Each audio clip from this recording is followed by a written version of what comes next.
إن الحمد لله نحمده ونستعينه ونستغفره ونعوذ بالله من شرور أنفسنا ومن سيئات أعمالنا من يهد الله فلا مضل له ومن يضلل فلا هادي له أشهد أن لا إله إلا الله وحده لا شريك له وأشهد أن سيدنا محمدا عبده ورسوله الذي لا نبي بعده اللهم صل على Muhammad wa ala alihi wa sahbihi wa mawalah. Kembali kita bersyukur kepada Allah atas kesempurnaan nikmat yang Allah berikan kepada kita. Mudah-mudahan dari mulai tadi pagi hingga siang yang berbahagia ini, kita hadir ke masjid yang kita cintai ini tanpa ada pertolongan dari Allah Subhanahu wa taala. Kita tidak akan mampu bekerja sebagai seorang ayah untuk mencari nafkah. Kita tidak akan bisa mampu hadir ke masjid yang kita cintai dalam bentuk taqarrub kepada Allah, kecuali Allah memberikan sifat cinta yang namanya takwa yang telah hadir dalam diri kita. Kalau memang sudah ada sifat cinta dan takwa, tentu segala urusan, tentu segala ibadah yang Allah berikan kepada kita, tentu tidak akan merasa dipaksa dan terpaksa melakukan apa yang menjadi kewajiban kita kepada Allah Subhanahu wa taala. Dan mudah-mudahan kita yang hadir adalah orang-orang yang benar, masih tetap menjaga ketakwaan, dan takwa itulah yang mudah-mudahan bisa memilah dan memilih mana yang hak dilakukan oleh seorang hamba, mana yang haram dilakukan oleh seorang hamba. Oleh karena itu bersyukur kita kepada Allah. Allah masih menghadirkan takwa yang telah hadir dalam diri kita. Mudah-mudahan takwa itulah yang akan menjadi satu jemputan kepada kita ketika kita tinggalkan dunia ini, kita masih dalam tatap ketakwaan, dan kita tinggalkan dunia ini dalam keadaan husnul khatimah, sebaik-baik tinggalkan dunia ini. Salawat dan salam kepada baginda Nabi Muhammad Rasulullah sallallahu alaihi wasallam. Allahumma salli wa sallim wa barik alaihi. Mudah-mudahan apa yang kita lakukan dalam kegiatan ummah, dalam kegiatan bermasyarakat, dalam kegiatan sehari-hari bertetangga, insyaallah sesuai dengan apa titah dari baginda Rasulullah sallallahu alaihi wasallam. Mudah-mudahan kita juga termasuk ke dalam golongan orang-orang yang mendapatkan syafaat nanti di kemudian hari. Jamaah rahimakumullah, dalam sebuah hadis Rasulullah sallallahu alaihi wasallam bersabda, "Man kana fi qalbihi mithqala dzarratin min kibr, la yadkhulul jannah." Tidak akan masuk surga, kata Rasulullah sallallahu alaihi wasallam, "Man kana fil qalbi."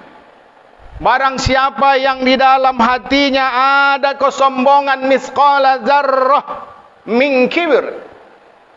Kalau dalam tafsir beberapa banyak penafsiran, zarrah itu adalah seperti semut yang kalau ditimbang maka punya timbangan khusus untuk bisa tahu kita berapa berat semut itu zarrah. Kemudian penafsiran lain, zarrah itu adalah ketika kita menepukkan tangan kita ke tanah dan kita hembuskan, maka tanah yang tertinggal di tangan kita itulah zarrah. Atau penafsiran yang ketiga, ketika kita membuka jendela rumah kita dan kita lihat debu yang berterbangan, partikel-partikel kecil, itulah zarrah. Tapi kenapa la yadkhulul jannah, sehingga Nabi Muhammad sallallahu alaihi wasallam mengatakan tidak akan masuk surga orang yang ada kesombongan seberat zarrah? Karena kesombongan itu hanya milik Allah Al-Mutakabbir, yang sering dibacakan orang ketika takhtim. Al-Mutakabbir adalah pakaian Allah Subhanahu wa taala. Tak pantas kita manusia sombong.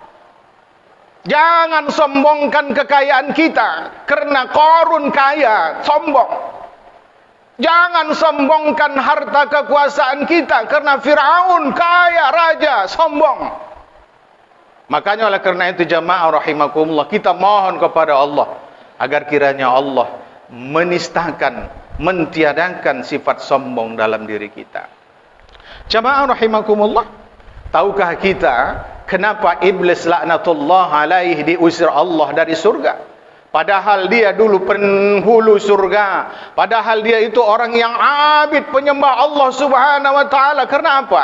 Karena ada ana khairum min, aku lebih baik dari dia. Itu yang diucapkannya kepada Allah ketika Allah menyuruhnya untuk sujud, bukan sebagai penyembahan, tapi sujud sebagai bentuk taqarrub atas perintah Allah Subhanahu wa taala.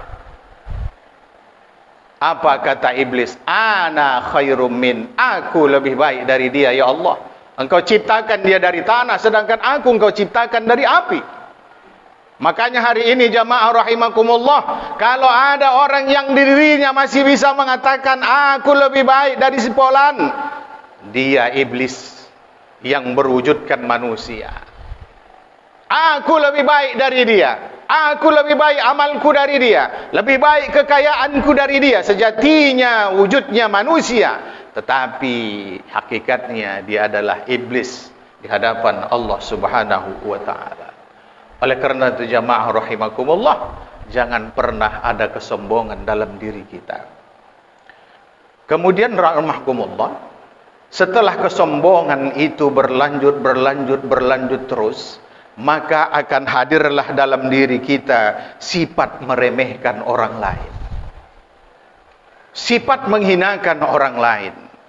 Jamaah rahimakumullah, ketika Nabi Muhammad SAW duduk-duduk bersama para sahabat, lalu lewatlah seorang orang yang menurut pengetahuan sahabat itu, Rasulullah bertanya, wahai sahabatku, bagaimana pandanganmu tentang orang yang lewat tadi?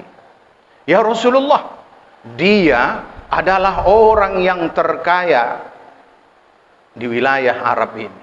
Seandainya dia mau melamar seseorang, pasti diterima. Seandainya orang minta pertolongan sama dia, pasti ditolong. Seandainya dia bercakapkan sesuatu, pasti diterima orang cakapnya. Kenapa? Orang kaya. Lalu tak berapa lama lewat seorang pemuda lagi, lalu Rasulullah bertanya, wahai sahabatku, bagaimana kalau orang ini? Ya Rasulullah, orang ini orang yang paling miskin. Kalaulah dia melamar, tentu lamarannya ditolak. Kalaulah orang minta pertolongan, pasti tidak bisa, karena orang enggak punya. Kalau memang orang minta pendapat atau dia menyarankan pendapat, pasti tak terima orang. Kenapa? Dia orang paling miskin. Apa kata Rasulullah? Wahai jamaah rahimakumullah, tahukah engkau, dibanding orang yang pertama lewat dan yang kedua, yang lebih baik, yang kedua lebih baik dia dari isi dunia seisinya. Subhanallah. Jadi jemaah rahimakumullah, kita jangan terpesona dengan casing seseorang. Kita jangan terpesona dengan penampilan seseorang. Kita jangan terpesona, dengan jidat hitam seseorang. Karena jidat hitam itu bukan menunjukkan ketakwaan. Ketakwaan adalah akhlaknya bagaimana sehari-hari dalam kehidupan bermasyarakat. Bisa jadi dengan jidat hitamnya itu dia sombong, mengatakan ana khairum min, aku lebih baik dari dia. Bisa jadi pakaiannya itu yang katanya serba sunnah, ana khairum min, aku lebih baik dari penampilan dia. Maka hati-hati ketika kesombongan itu ada dalam diri kita, maka jamaah rahimakumullah, sudah tentu kita termasuk orang-orang yang dibenci Allah. Dan jangan pernah meremehkan saudara kita.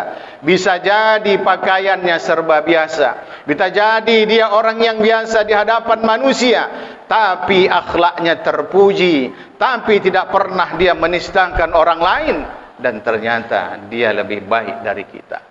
Oleh karena itu jamaah rahimakumullah, dalam riwayat hadis Muslim, jangan saling dengki, kata Rasulullah. Jangan saling menipu, jangan saling marah, jangan saling memutuskan hubungan silaturahim. Jangan kalian menjual sesuatu yang telah dijual kepada orang lain. Jadilah kamu semua hamba Allah yang bersaudara. Seorang muslim itu saudara dengan muslim lainnya. Jangan menzalimi mereka, jangan mencela mereka, dan jangan menghina mereka. Karena apa? Setiap muslim atas muslim lainnya diharamkan darahnya, diharamkan hartanya dan kehormatannya. Allati tattali'u 'alal afidah, yang terkadang bahasa itu membakar sampai ke hulu hati kita.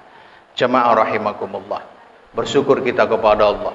Mudah-mudahan kita yang hadir ini termasuk orang-orang yang tidak sombong, termasuk orang-orang yang tidak meremehkan orang lain. Karena kita tahu kita masing-masing punya aib pada manusia. Kita terlebih punya aib kepada Allah Subhanahu wa taala. Tak ada pantas yang disombongkan dalam kehidupan ini. Tak ada yang harus kita remehkan dalam seseorang dalam kehidupan ini. Karena sejatinya orang-orang yang bertakwalah yang akan menjadi pilihan di hadapan Allah Subhanahu wa taala.